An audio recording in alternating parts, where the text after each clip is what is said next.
excited for the latest episode of Empire Building. Here we are in beautiful, sunny Las Vegas. Yes. Don't get to go outside. Yeah. Family reunion. We are in a giant room with over 1,200 seats. And we're just so excited to be here. So welcome to Empire Building, the podcast where we talk about building big businesses and even bigger lives. I'm your co-host, Wendy Papazan, and I am an empire builder. I'm Sarah Reynolds, and I am an empire builder. I'm Kimber Lovett-Benkidi, and I am an empire builder. I'm Tiffany Fikes, and I'm an empire builder. And I'm Seychelle Van Poel, and I am an empire builder. So this live episode is brought to you by Riz Media Premier. Riz Media Premier offers exclusive information and insights necessary to achieve unparalleled success in real estate. All KW attendees receive $100 off their annual membership when they go to rizmedia.com/premier and use coupon code RISFR24. Whoop, whoop. Yeah. Right. Thank you. Thank you, Riz Media. I know. Thanks, Thank John. you. I thought I saw John earlier, so big shout out to John. There's the code right up there. Awesome. Woo. Let's do it. Let's do this.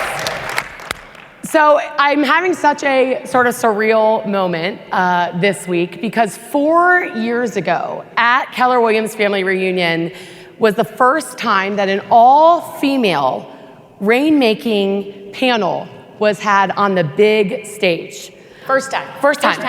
I'll never forget it. Simon Sinek. Thank you, Simon Sinek. Thank you, Simon Sinek. Yes. Probably had COVID. Yep. At the time, we didn't know what it was. I remember the night before, people running up to us saying, hey, you guys got to be on the big stage tomorrow. Simon Sinek's sick. And so we're going to talk about the podcast. And it was such a surreal moment. And we stood up there and we said our names and said, I am an empire builder. It was very, very special. Since that moment, so that was 4 years ago, since that moment, we have recorded over 200 podcasts, 200 podcast episodes. We have nearly 1 million downloads, and we have changed the landscape of female leaders. If you look at the same event 4 years ago compared to the event today, how many females are on stages? How many panels are representing female rainmakers, female leaders? And we are just so grateful to our listeners because of you guys is why we were able to do that. And we're all changing the world together. I love that. And that really allowed us to further the mission that the five of us and a few of our other founders have created, which is Her Best Life, right? And Her Best Life allows us to take what we do on the podcast and take it in person to each other with empowering the whole female leader. And that truly is, for all five of us and our fellow co-founders, that is one of the most special things that we get to do because we get to pour into women on literally a daily, hourly basis to keep spreading the ripple, right? We know that when you pour into one woman, she turns around and pours into the next. And so for us, it's really special, not just through the podcast, but also through our organization with Her Best Life, to keep that ripple effect going because we know that doesn't just change business, that changes communities. I love that. Yeah. Yep. Awesome. Okay, well, ladies, highlight so far from Family Reunion. What do you think? Tony Robbins. I have to tell you guys, I have not been a Tony Robbins fan.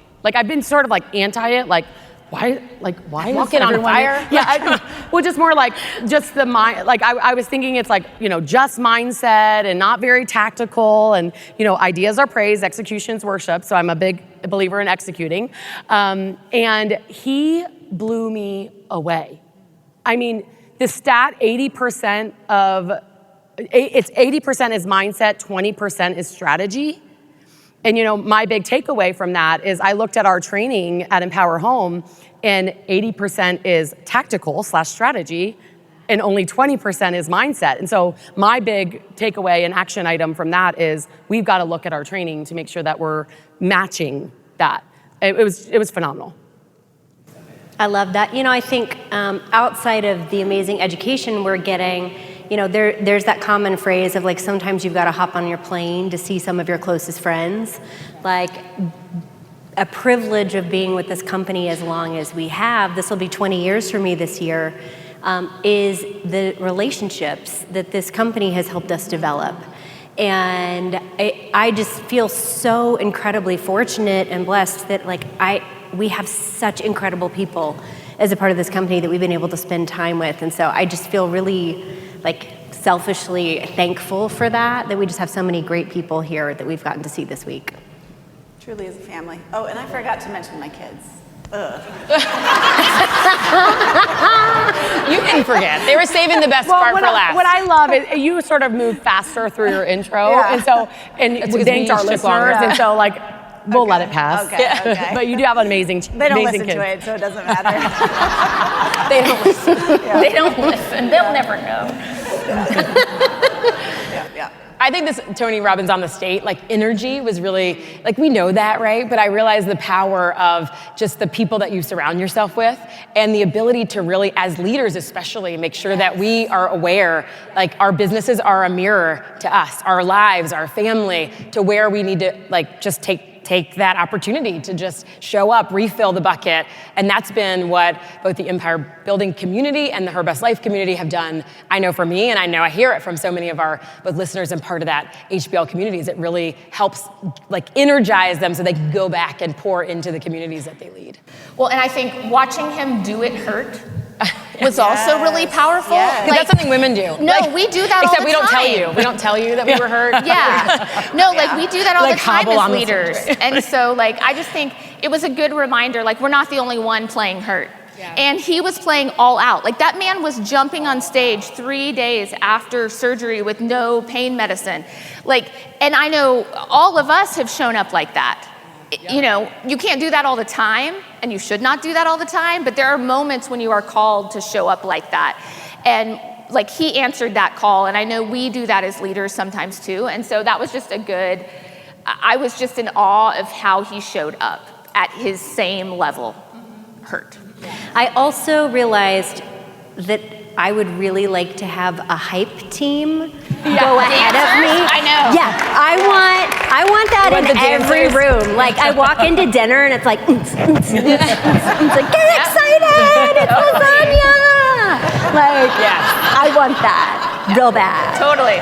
No, our Duchess of Fun, the Carissa Acker, sent us a message. It was we need dancers at Her Best Life. And I was yes, we do. And I want so we're taking applications. If anybody wants to be the male dancers. And look good with sleeves. Well, and just to be clear, we are recording on day 2 of, or whatever day we are. Mel Robbins is tomorrow. So I know. Don't please know that she will be a highlight. And we have not heard all of her nuggets yet. So if you're listening and you're what the heck, we are super pumped for Mel. Cannot wait. Well, I love seeing Cody Sanchez. I got to see her twice. Yeah. Once at the CEO Summit, and then they did a live recording of The One Thing, which I highly, highly recommend. Jay and Nikki did it with Cody, and I just love her no-nonsense approach to finances, and she just makes this idea of being a business person, understanding financials, very sort of plain and easy, and I think a lot of for a long time, people in the finance world have really kind of tried to make it separate from everyone else. And so I just loved her being really clear and easy about that. And she's also just funny, and so I thought she was really good. So, and then it's kind of cheating, but I love seeing my husband on stage. He's so smart. He looks pretty cute up there. I mean, what I love about Jay, and he's my friend as well, in all of ours, really, he is such a big amplifier of what we do. He's I was so nervous yesterday morning because I was teaching in a really big room, and there were some snafus in the morning that led to some rooms being a little bit delayed in getting people there. And he was backstage, and I got off, and I was I wasn't sure if that was good or not. And he just immediately, you rocked it. Just poured into me. And I'm just so blessed. We're so blessed with the people that we have in our lives. And so, Well, I think about that too, of as a leader, who are you lifting up on the other side? Yes. You know, and I think he is such a great example of, he leads big from the front, but he turns around immediately and pulls you with him. And that's been such a great example for me of like, you truly lift as you climb, right? And that has been something Jay has done consistently since I've known him almost 20 years. I mean, it's been a long time, and he's consistently done that the whole way through his growth journey. It's been really cool to see that.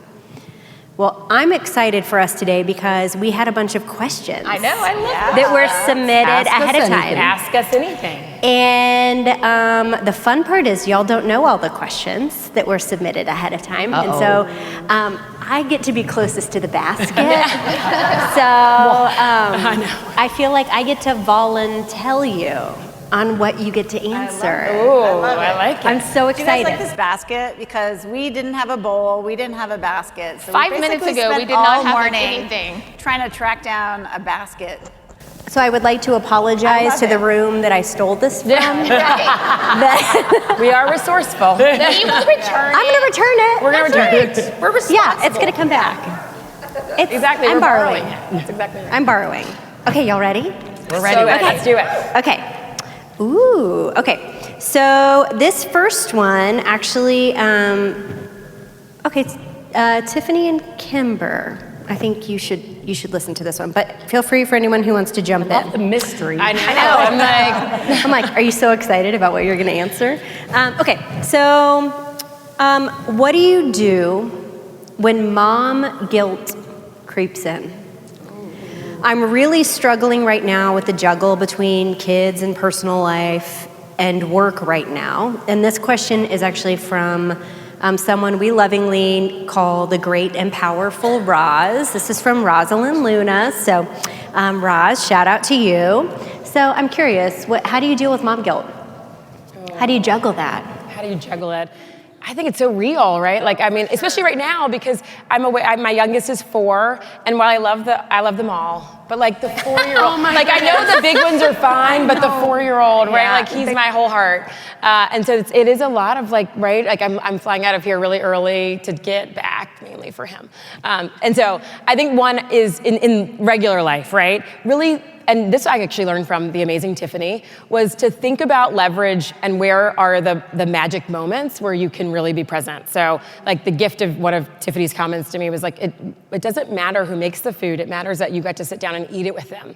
So I really looked at like in a day, where were the moments that I really wanted to be fully present and engaged and be able to really spend that quality time.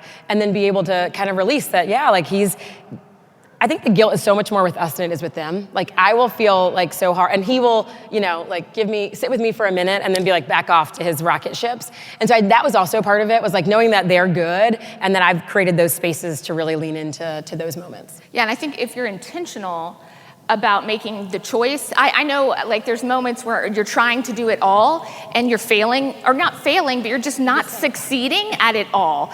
But when you say, all right, when my kids were little, man, after nap time is when they're their best. And at like the end of the day is when they're the worst. And so like I prioritized after nap time, and I didn't work from 1 to 3. And then I would go back to work at 3 to 7 or whatever for my night meetings and showings and things like that.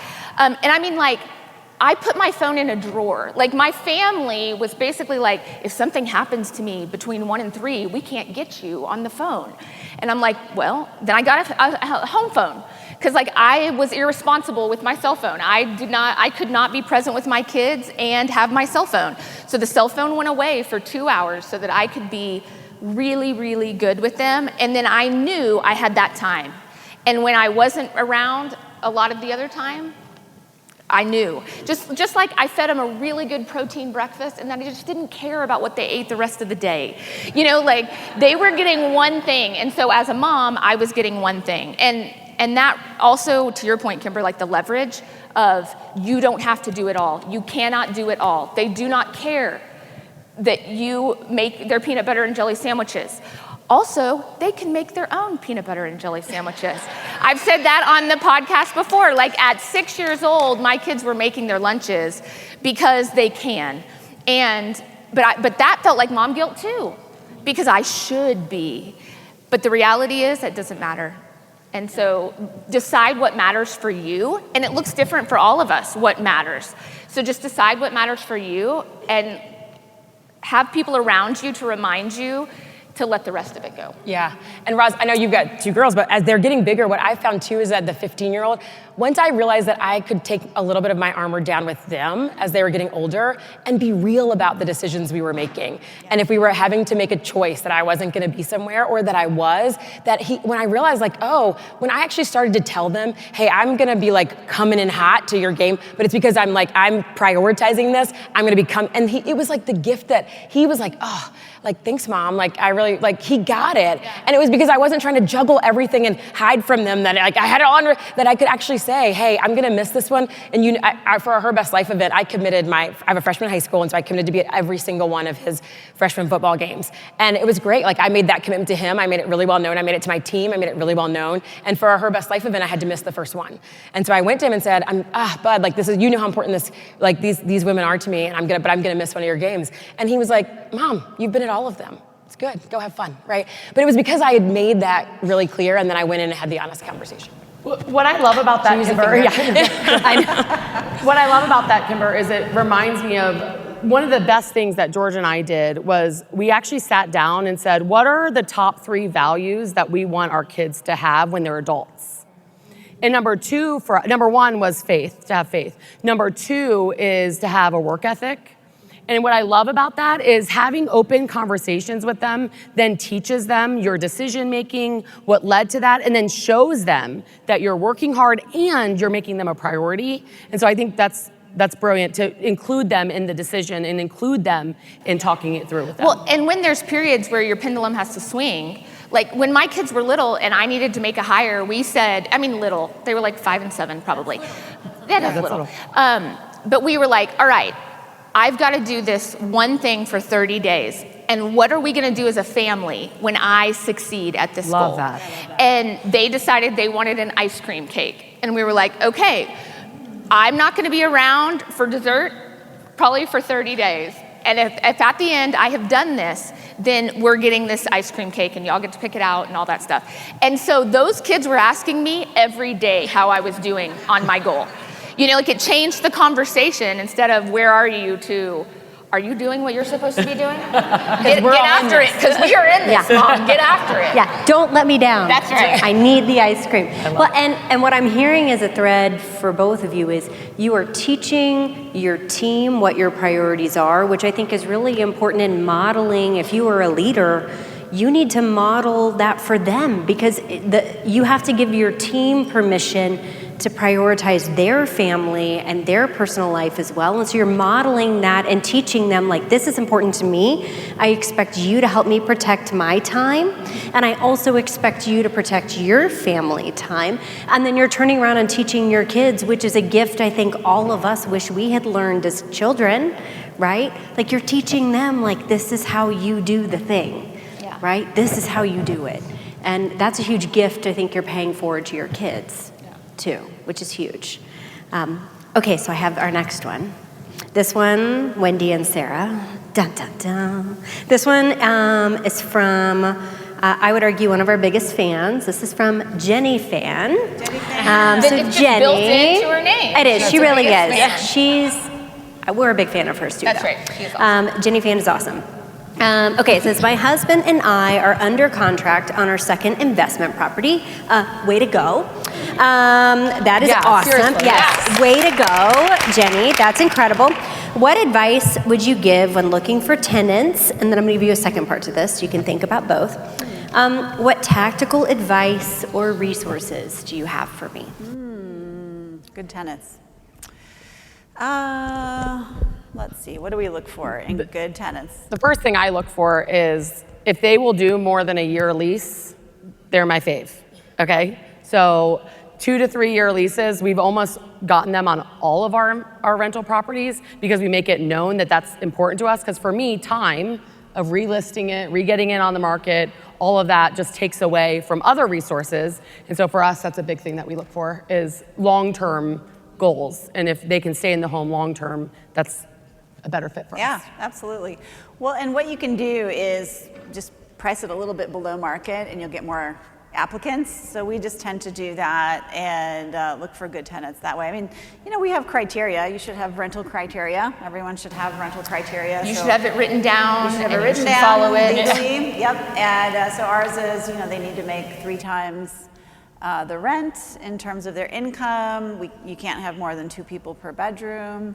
No felonies. So yeah, just good tenants. You have a credit score minimum, or? We don't, because sometimes people with bad credit make great tenants. Yeah. Yeah. Yep. Us yeah. too. And they will actually stay a little longer. So Yep. yeah, that's what we look for.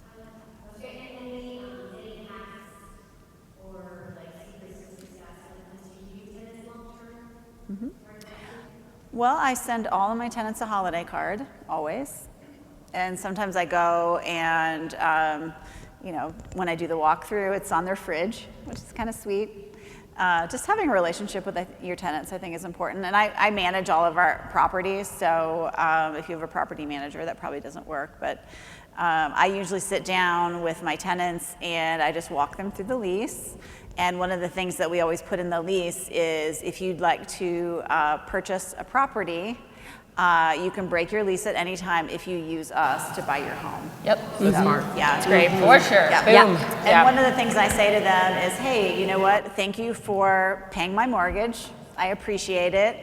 And someday, if you want to either become a landlord or start building wealth on your own, we'd love to help you with that. And I've helped many, many, many of my tenants. I love it. I think the key I do not have a relationship with any of my tenants. That's okay. Well, no, I do on the commercial buildings. That sounds great. I know the business owners. At least you mentioned your kids in the intro. For me, I always try to put myself in everyone's shoes, and the thing that I would hate as a renter is if something breaks or something happens and then there's not speed in getting it repaired. And so we have one person that's part of our team that focuses on that, and then we also get a home warranty on every single rental property, and the tenant has the phone number. And so if something breaks, or if they can actually call and get it scheduled faster, and let our team know about it as well. The other thing, and I think it's apartments.com, I'm a little bit embarrassed, but it has an awesome payment. We use that as well. Okay, payment system for collecting rent, and then transferring it into They just your hook account. they set it up through apartments.com, and then it just automatically withdraws the money. Yes. So they didn't even have to push it. Yep. And it's kind of cool because we actually have, I had an agent in my office who was really struggling and needed a place to live. And so I ended up putting him in one of my rental properties, and he very earnestly, he lived there for several years and it was great. He ended up getting married and got back on his feet. He was living in in his car. And he very earnestly wanted me to, he wanted to pay back some of the rent that he owed me at the beginning because he was not able to afford rent. And so I set it up through apartments.com, and now I just withdraw $5 from his account every month. So it's going to be a long time paying back, but he was happy, I'm happy. Is that on your passive income tracker? Yeah, my $5 a month. $5. Actually, it is. Straight to the bottom line cash flow right there. My Starbucks money. Yeah. I love that. Well, Not and here, though. Not here. you mentioned keeping tenants long term, and one of the things we've discovered with keeping tenants long term is the first 6 months of any tenant being in a property, we call them, they're the most squeaky. It's like, this doesn't work, that doesn't work, this isn't right, until they kind of settle in. And so if you have a tenant turning over every year, you get 6 months of squeak every year. Like, that sounds like a lot. Like, I don't want that much squeak. So for us, that's why we like the longer term tenant. The other hack we do is the first 60 days they're in the property, if they're maintaining a yard, we or someone on our team drives by the property, and I will call Nick from in front of the property, and Nick will then, because we have a property manager, Nick will let the property manager know, and I'll be like, hey, I just got a call from the city of Richardson, and the yard's not being maintained.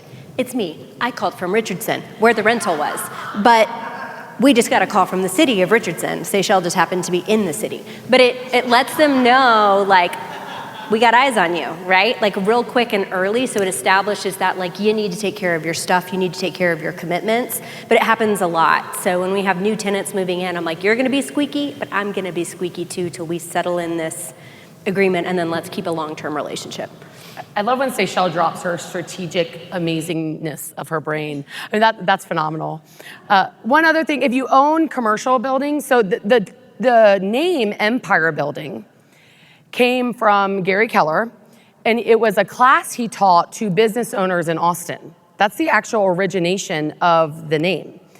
And so I've sort of taken that and help our tenants and teach our tenants on business. And because if you are pouring into them with their business, guess what? They get to keep paying rent.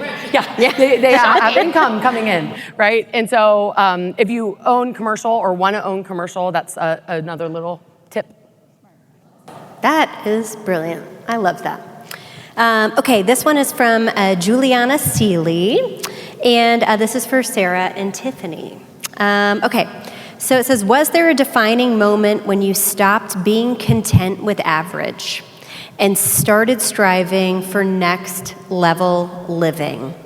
And what were the first steps you took to change? We want to know the exact moment, date, time. Yeah, exactly. Yeah. When did it 4 happen? p.m. on. Yeah. So when did you, and it could be for all of you too, I think it's a great question, like when was enough not enough? Well, that's a different question. Okay, when, You were like, wait. Let's read it again. Read the exact question again. Was there a defining moment when you stopped being content with an average life and started striving for next level living?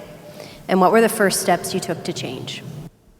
So the moment in time that pops into my mind, I was in college at UT, I was in film school, and I, over spring break, got hired on a show called Bands on the Run. I don't know if anybody remembers that show. What was it? Bands on the Run. It was like... Bands on the Run. Yeah, it was a reality show. So awkward, nobody. No, I know. We're like, it was a very little show. You kind of want to be like, yeah. The Bands on the Run came to Austin, 1,200 and they seats. hired college students. It was MTV, and they hired us, college students, as PAs.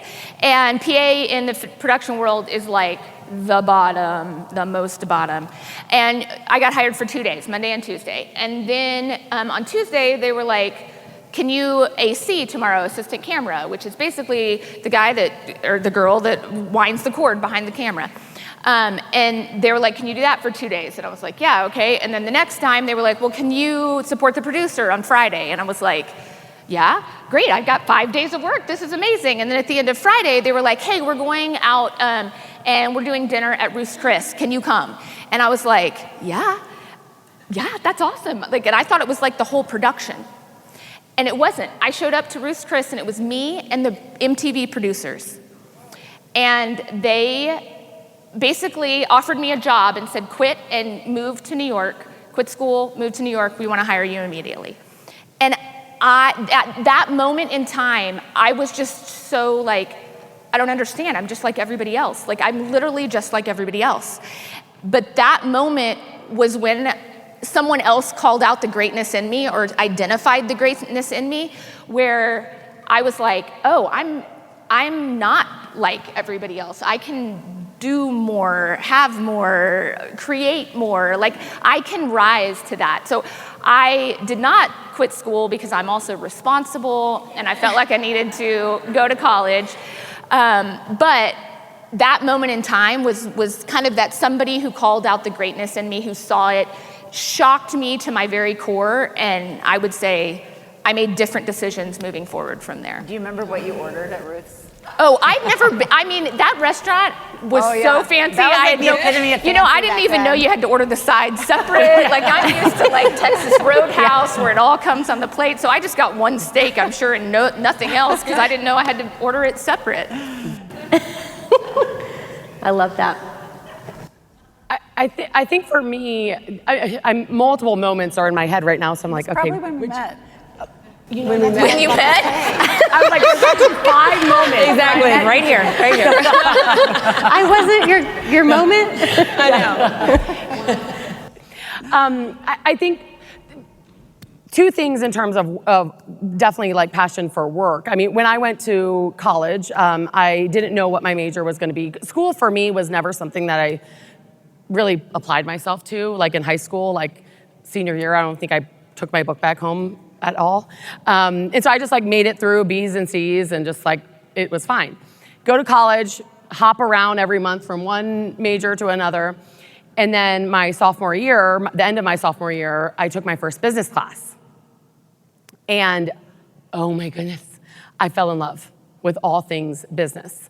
And that was sort of the moment that I realized my ministry, because I grew up in a pastor's home. So my dad's a pastor and didn't make a ton of money.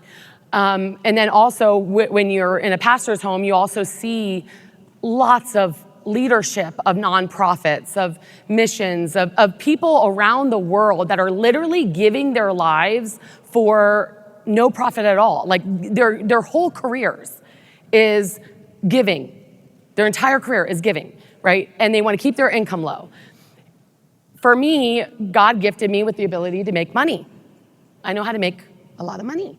And those ministries, Like 36 million last year. something like that. Something like okay. And so 36 million. I know. This is when she corrects me. What's the real number? 31. Okay. But I think that's for 5. You're like, we'll take it. I was like, well, I got to add the other businesses because that's Right. real estate. So exactly. 36 might be right. Yeah. But you know, those ministries can't survive without businesses making money. And so someone has to be called to make money for those to survive. And so for me, that was a big moment, which led to a big mission of mine, which is to one day be a reverse tither, which you live on 10% and give 90%. That's my life sort of long-term goal. So that was a key moment for me. And just really a key moment of understanding my calling, right? You know, we talk a lot on the podcast about your strengths and how God made you so unique, right? Each person in the room is so unique. 1 in 94 millionth of a chance that they have the same 10 strengths as you in the same order. You're gifted, you're a gift. And so when you find how you're made uniquely, you are able to just, catapult your growth. And so for me, that was a critical moment in my life. The second was I became a realtor, started working with my mom. We needed to hire a buyer's agent. 3 years later, she had put me in charge at that point. I'm rushing through it, but I hired my first buyer's agent. This woman was so amazing. So she was a young woman. I had seen her in the office multiple times, came to every class, really wanted to learn, would ask me about holding our open houses open. But for 2 years, she sold 2 homes. But she had the heart of service, right? And so I always look at the heart, right? And so I ended up interviewing her. She came on board. And in 6 months, she sold 24 with me. So 6 months later, she's on her way to go on vacation. And she sends me a text message and she says, hey, I'm on my way to this vacation and I can't go without telling you thank you. She said, I would have gotten out of the industry if it weren't for you. Not only am I paying for this vacation with cash, I'm actually paying for my entire family to go with me. And the impact that you made on my life, I will never forget it. You have changed my world and kept me in an industry that I'm passionate about. And the impact that you've had on my life is just huge. And that was my first dose of my drug of choice, which is impacting people's lives. The dopamine hit. The dopamine. I have been addicted to it ever since. Yes. Highly addicted to it ever since. And so that was sort of my moment of realizing I was meant to team build. And so my passion is in team building. And I didn't know at the time until that moment that was how the avenue of making money for me was team building. And so those two things sort of go together. I love that. Something I'm thinking about is when we did a retreat 4 years ago at Carissa's house, and Sue was there too, and a couple of other good friends, and we all were, I would say a lot of us were trying to figure out, we were like wrestling and kind of rumbling with life. at that moment, and several of us were kind of in a funk of trying to figure out where we were, and we did this exercise where we all were sitting around in sweatpants and pulled out a computer, and we set a timer. And we, like, let's say we started with Tiffany, we would all of us, there were 11 of us there, right? We all would shout out Tiffany's superpowers for 5 minutes, nonstop, no judgment, stream of consciousness. And like, I'm one of our 2 note takers at our retreats, so I'm like a cat, like taking notes on it. But we did it. We went around the room for every single person for this amount of time. And because we'd all been friends for a really long time, some of the things that were being said, you could see their like kind of light bulb go off of like, whoa, like you see that in me? Or I'm hearing this phrase or this statement come up 6 or 7 times from you guys. Because someone would say it and then 3 others would be like, yes, that, right? And it's actually like a little Word document that we have that I think on hard days, a lot of us go back and look at. Oh, yeah. And it's a great reminder for me of like, we have the opportunity to be defining moments for other people. And it's on us, if we are fortunate enough to have a circle around us of supportive, strong females, to call out their greatness and to not keep it a secret, because there's so many times that we're all going that we don't even realize, like for your buyer's agent to turn around and tell you the impact that you had on them, like that's just such a gift. That's such a gift. I mean, and you impacted her, but she totally changed your trajectory of leadership with that. Like, that is it's so cool. I love that. I think too, just think about that word average. Like I think so many times, like we're striving against somebody else's expectations of what we're perceived or what we think we're supposed to be or who we're supposed to be or what we're supposed to be doing. And one of the most powerful questions I've been sitting with over the last couple of months is, what do you want? Not what do the boys need? What does the business need? But what does Kimber want? And I think sometimes we think about average as this like bad thing, but like, what do you want? Maybe it might be average to someone else, but in your world, it's allowing you to like chase that thing that is your superpower or your dream. And it looks different for every single one of us at the seasons of our lives. And I think I would really challenge that, right? That maybe it's okay to have average in one part of your life if you're striving in another. And it's okay not to have to strive in all of it. And for me, that's been one of the biggest gifts, right? There's a lot of striving professionally and with massive success. And that meant a lot of like other things that didn't get taken care of. And so optically, people may be like, oh, you're not striving over there as much anymore, but actually I'm striving internally to be the best version of me. So think about, it's not about everybody else.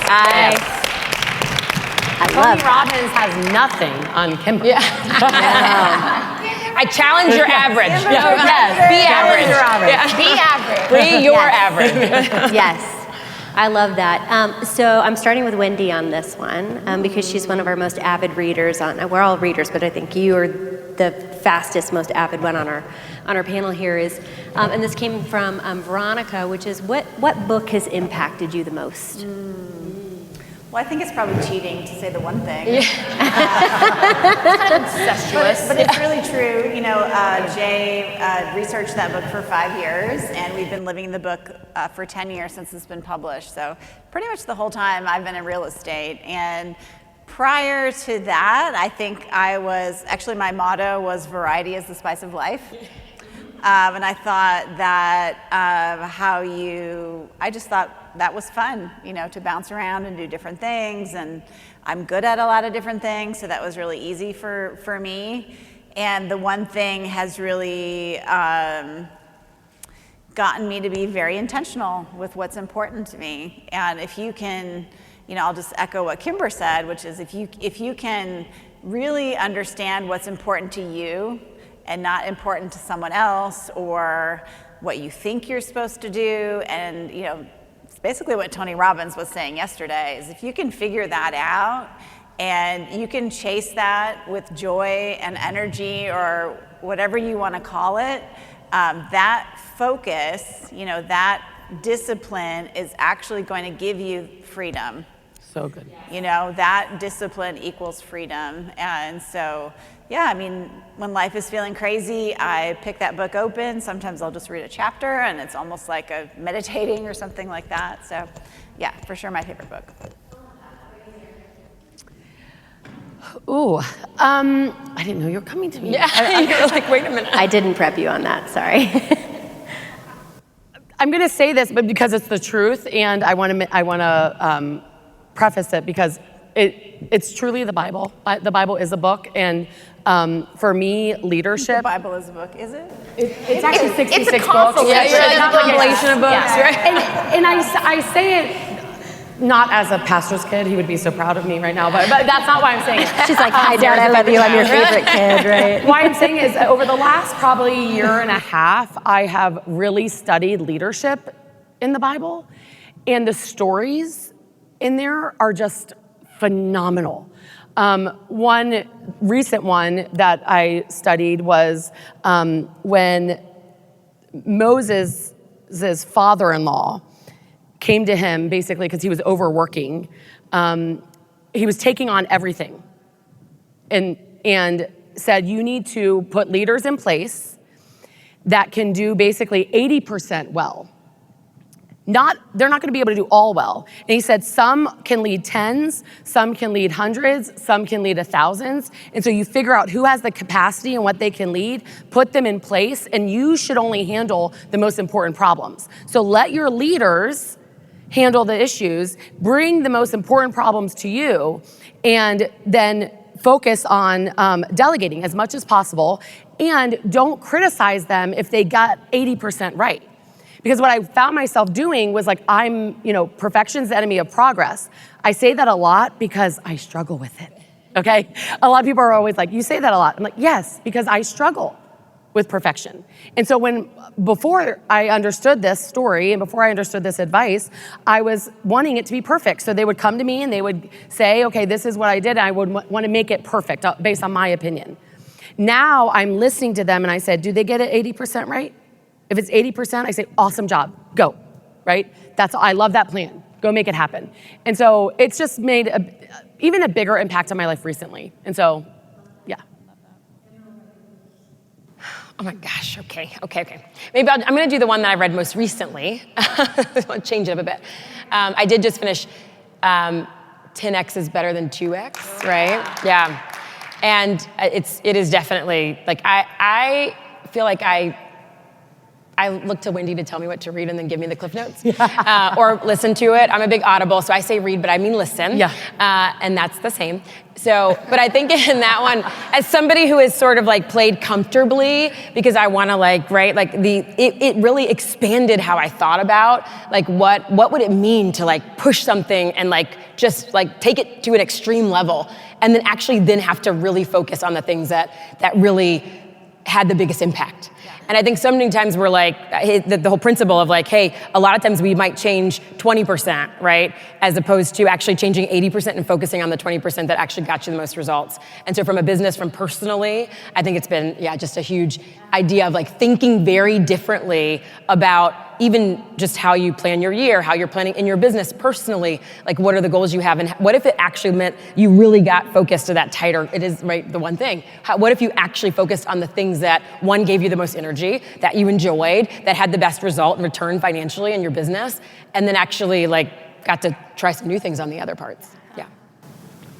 Are you asking me? Tiffany? Next? I guess Yeah, So the biggest impact book that I've read in the last 10 years probably is Every Good Endeavor.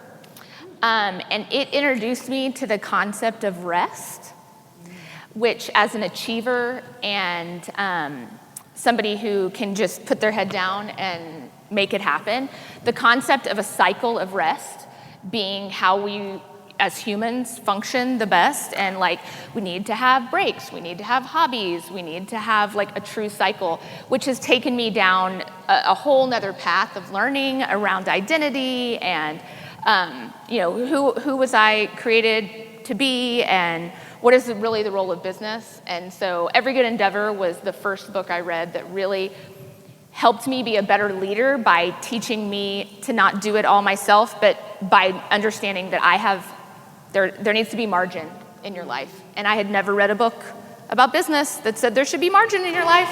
And so it was great. I love that all 5 of us are sort of on that journey of what does that margin look like, and I love that you're calling that out. For me, the most impactful one is the book Fierce Conversations by Susan Scott. So good. I mean, I truly believe communication creates or solves all problems, one way or the other. And so I truly did not understand how to have productive, tough conversations.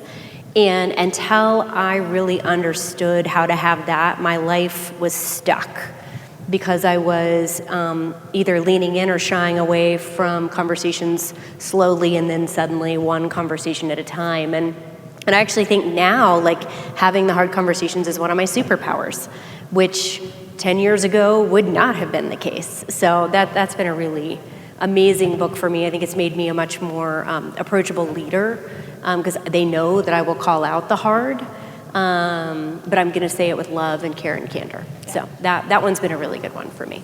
I love that. We're pretty much out of time. So I know it's so sad, isn't it? This is why you have to listen. I can't. We Every will Monday. continue. But I have more questions. I know. That's I'm ready. So we will do another episode with questions. Yeah. That will be our promise to you. Because we appreciate that there were so many amazing questions. Yeah, I know. you I'm guys like, have I've got more. And your questions really do inspire our episodes. So I think continue to send them in because you heard how long like we can go on each one of those topics is an episode. So, so keep sending them in. Oh my gosh, yes. Absolutely. Well, guys, today's episode was incredible, informed by so many amazing questions from you, our incredible fans. And I don't know about you, but I'm just so excited for everyone in this giant studio audience to go out and build a big business and an even bigger life. So we're going to end a little bit differently this episode, all right? Do y'all remember, audience, what your job is? All right. Absolutely. 1, 2, 3.